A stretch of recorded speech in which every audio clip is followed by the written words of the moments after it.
Hello YouTube and welcome to the Endgame Review, where we take a second look at cards of interest. This week's chosen card, Dauntless Drive Dragon. So Dauntless Drive is the ride break for the Kagurus. It is when a Kaguro unit rides this card, it gets 10k and it gets the skill. Once this unit has attacked, if it has not stood already this turn, you can discard 3 cards to restand it. And then it's like 13k swing abilities, you have to have more rear guards, which is kind of annoying because honestly it's harder to get off than most cards. True. It's a pain. A lot of other ride breaks are just swing for 13 for a general condition. It's not hard to get to, you know, like, I don't know, rear guards. Carrying on, Mike. Yeah, okay. So anyway, the cost, limitations and requirements. So the cost is, it has to be, well the limitation is it's a limit break, so as other ride breaks work, you can't really do anything into limit break because you can't damage add to it or anything like that. I hate that. So you sit there just going, well, later on I'm going to do something quite stupid, but until then, feel free to do what you want. The cost is to discard 3, so it just means if you're going to do it late game, you have to have at least 1 card in hand, so when you get a drive check off, you discard, unless you get a second to a draw trigger, then you're like, yay! But most of the time, you need to make sure you're riding at least 11k. So I am a dragon idea and things didn't work because it was 10k and it needed to be 11 or else it's never going to hit. So that's also a limitation, I guess. But at the end of the day, it's going to be probably crit for game. So well, that's the next bit I need to say. Okay, go on then. How does it benefit you? It's crit for game. Really? That is Dauntless in a nutshell. Because if you're re-riding, it gets 10k, so it's at least 21. Depending what you ride over, it's crit for game. It should be 11k. It should be 11k. We know this. It should be 11k because then it hits numbers, etc. Blah blah blah blah blah. So they've got to guard 21 twice. So most of the time they don't have those extra cards in hand to guard it, so they most of the time have to let it through and hope you don't crit them. And then guard the second one. That's pretty much how Dauntless has worked, and it probably always will, I guess. But the drawbacks of it is if you do fail to finish them with your ride break, then you have just negged yourself 2. Because you discard, you re-ride, so that's neg 1. Then you discard 3, so that's neg 4 in total. You drive check twice. And then you drive check twice, and then you drive check twice again. But considering you drive check twice normally, you are 4 down than what you should be, which is you discard 3 and re-ride. Is that right? Yeah. Yeah, so you're down 4 what you should be, but you still drive checks. You still get your drive checks. So you break even overall with what you started with that turn. But everyone doesn't. When people do this, it infuriates us. They don't consider the re-ride as a neg because it is. It's a card from your hand, and also the drive check. You normally get 2 drive checks anyway if you don't re-ride or use Dauntless. So you're +2. Regardless of what you do the rest of the turn, you +2 from that drive check. So with Dauntless, you neg 3 and then 2, which is your 3 and then 1, sorry, which is your extra drive check. So you break even, which is a neg 2 to what you normally do in a turn. If that made sense to you with us rambling like that. It's good. Well, we're usually thinking like how much cards plus you and benefit you a lot of the time. So when it comes to this, you can tell we've talked about this quite a lot over the time it's come out. So yeah, so my overall opinion on it would be that it's only worth rewriting something that's not gonna mess you up so much and neg you off so much. So when you do come to rewrite, it's not gonna neg you a lot. I don't like Dauntless as a card effect, but I like the fact that it just restands the Vanguard and it basically forces whatever you rewrite to hit. So this can be used very easily. So I say it's a nice field card. It's a nice backup that we're kind of looking for, because we didn't really have an out until this point. Well, the out before was always just cross-riding. Yeah, but I didn't see that as an out. I think the end was too slow to use with it. So, so it's a nice out. It's kind of what we needed, and as you can see by those results, it obviously works. So, as much as I didn't want to use it, but I did. My God, I'll talk about that as the next bit. But go on, Aaron. I don't know. I guess I'm in the same boat as you. I mean, I don't know if I like Dauntless or not. It forces crit for game, and it's just stupid. It shouldn't happen. You should be winning through skill and such, and possibly luck stacking. That's something entirely different and out of your control. But rewriting or Dauntless as a restand crit for game, well, just I don't like the concept of it. But the fact that it's a good card, I can't deny that. I don't really know what else to say to it. Doesn't say anything to it, just turn it away. If I was to use it in a deck, then yeah, it's not like I wouldn't use it because it's it's a ride break, it's what you do as a backup. But the problem with it then becomes that you need to utilise it at the point when your opponent is at decent damage, when it's actually a threat. A lot of ride breaks in decks is massive emphasis on your main Vanguard. It needs to complement your Vanguard, your main Vanguard you're looking for, to the point of, I kind of win now. There's two ways you can use it. It's either emphasis on your Vanguard or you play for it for a stupid effect.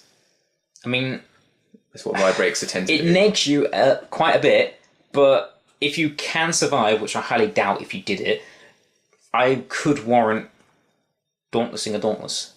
Because... Only if my opponent's at 5 would I do it. Because even 4 would crit for game, and it's a risk. I know.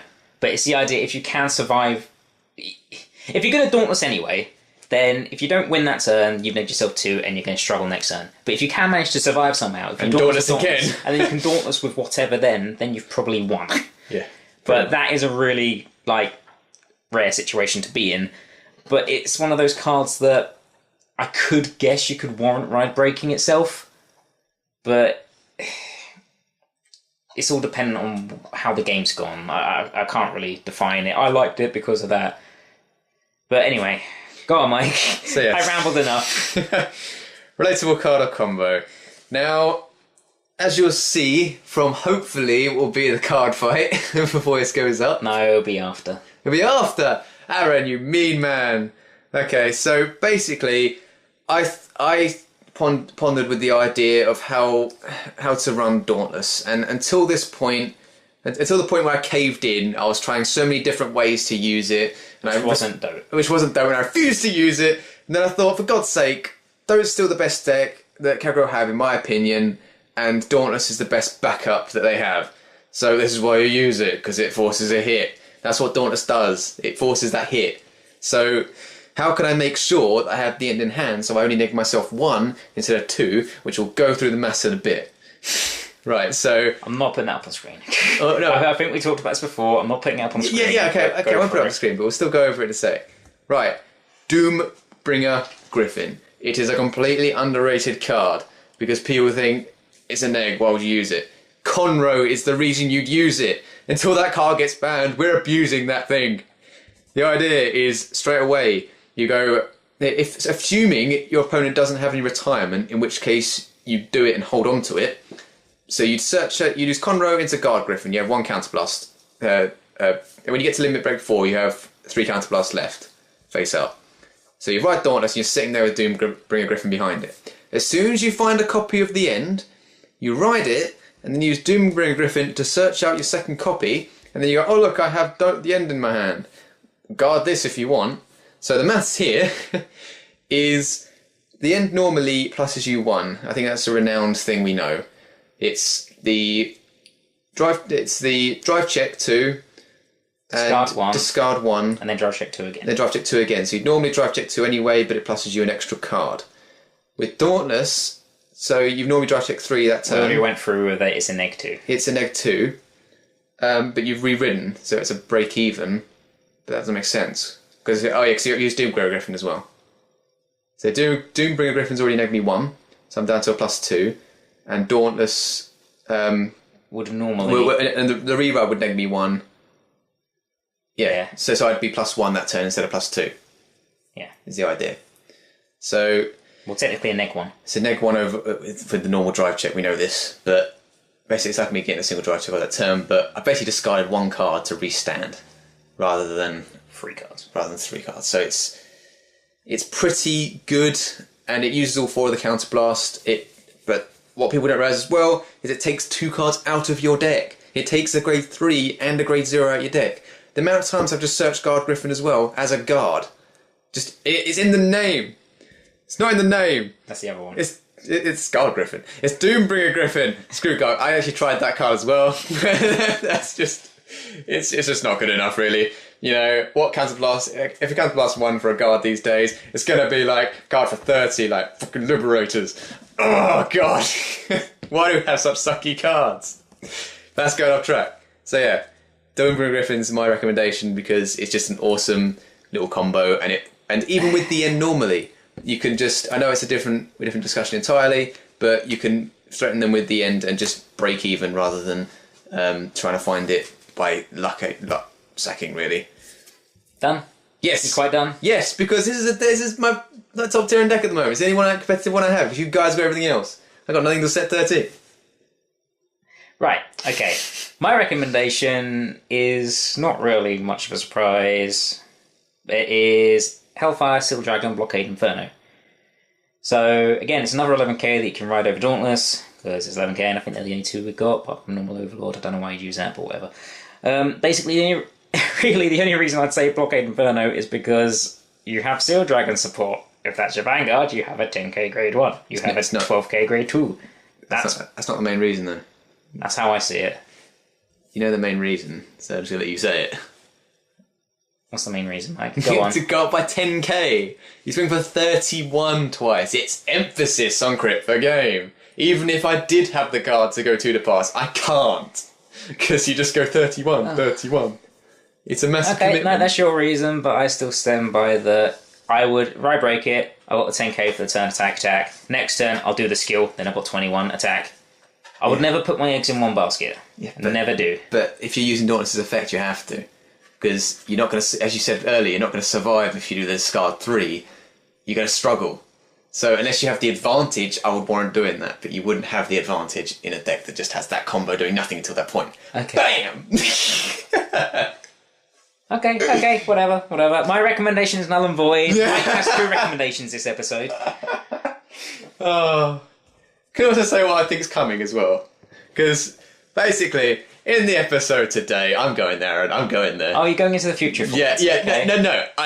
I'm just calling it now, just to put my foot down. This is his third recommendation for however many years it takes, or months or heck takes for us to get this card. Yeah, I'll say it as it comes out and go, whoa, I was right. But the new Dragonic Overlord Rebirth. Okay, this card is it's from what we saw from the episode, it's Counterblast 2 and not Counterblast 2, it's Discard 2, sorry, and Restand, right? Lock 5. Lock 5, Counterblast 2 and Restand, right? Dauntless riding over this is retarded! You mean that riding over Dauntless? Yes! You swing for 31.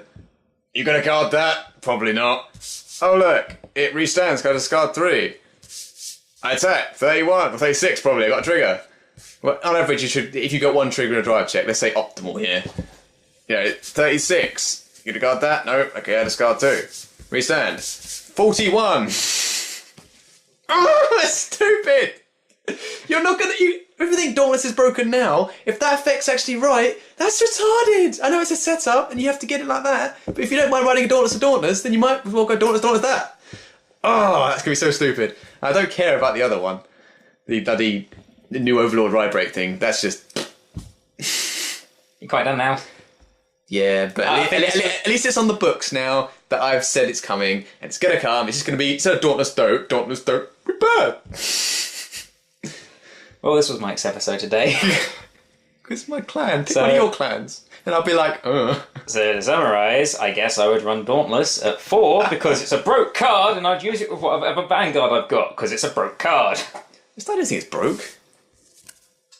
Okay. You just said you've got to find that and then that, so you may as well run it 4 and 4, no matter what you're running with it. Oh, I'd run it at 3 because I don't focus on the end, but I'd run it at 3 because I see it as a backup and not something you need to find, but only do that if you have draw power or an out like I do with Card Griffin, which is another reason you should run it, because if you're grade locked, you can just... So now Mike's going to a deck breakdown? No, I'm not going to do a breakdown! It's just a way of... It's an out. It's continuing my recommendation. You reminded me of a reason why, another reason you should use it. So, yeah, you go into Cell and set it out. Yay. Oh, my days. But days spent with me. I've had enough. No, you haven't? Still going. Right.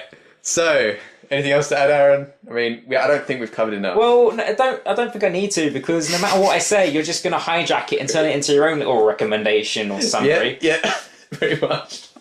Pick one of your cards. Guys, pick one of his plans to rant about. Then I'll sit here going, well, I don't know, probably Eremo, or the Eremo equivalent would be a good recommendation. Which is actually a good one for Dote. Because you have points. Okay. Should I sign off? We're done? Yes. Okay. Thank you guys for listening. Feel free to like, comment, and subscribe. And we'll see you guys later.